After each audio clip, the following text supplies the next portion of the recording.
Hello, dear friends. Good day to you. And we are here on another sermon series that we are calling or entitling Unsung Heroes. People in the Bible whose names you perhaps have never come across.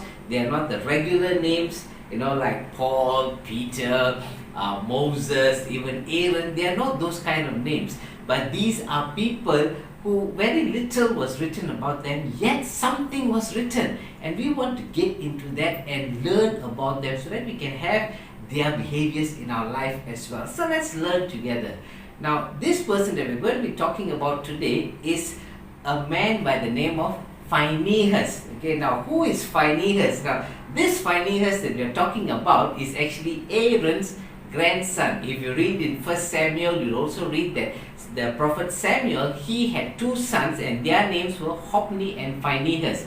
This Phinehas that we're talking about is not that Phinehas, okay? This is Aaron's grandson. Now, he came from a line of high priests and he was known for someone who stood for what was right. He was a no-nonsense kind of a person. When you read Numbers chapter 25 verse 6 to 15, you will see that character in him. When you read Numbers chapter 25, you will see that, let me read a few verses for you to paint the picture. It says, "And indeed one of the children of Israel came and presented to his brethren a Midianite woman in the sight of Moses and in the sight of all the congregation of the children of Israel who were weeping at the door of the tabernacle of meeting. Now when Phinehas, the son of Eleazar, the son of Aaron the high priest, saw it, he rose from among the congregation and took a javelin in his hand, and he went after the man of Israel into the tent and thrust both of them through, the man of Israel and the woman through her body. So the plague was stopped among the children of Israel, and those who died in the plague were 24,000. This was a situation where sin had come into the camp. People were compromising. And why is it that this woman was brought in by this Israelite? Because God told them, do not have relations with those who are not of you. God was very specific. But this man went ahead and had relations with another woman. And in the sight of all the elders and all the people, now everyone kept quiet about it. They were unwilling to do what was right. But here was Phinehas who rose up. We see in Phinehas a picture of righteousness. He stood for what is right.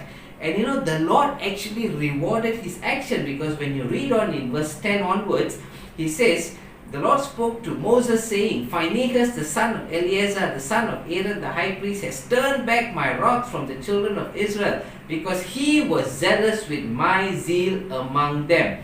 And he goes on to say, behold, I will give to him my covenant of peace. God was pleased with his righteousness because he did not play around with sin.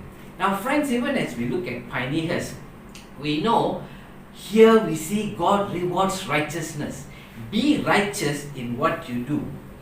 Because of what he did, what Joshua did for Phinehas was he chose him to be one of the two spies that actually went to spy on Jericho. Okay, when you read Joshua chapter 2 and verse 1, we know he sent two spies, and by reading about church history, scholars have said this was Caleb and Phinehas. Why did Joshua send them? Because he was righteous, and Joshua used him to penetrate enemy lines so that they could go and spy in Jericho and prepare for the victory. This was a man whose character we must have. His character was marked with strong moral indignation and fine integrity. Friends, can we have this character in our life? Fine integrity. Incidentally, the name Phinehas means a person who is bold, a person who can be trusted and who will protect.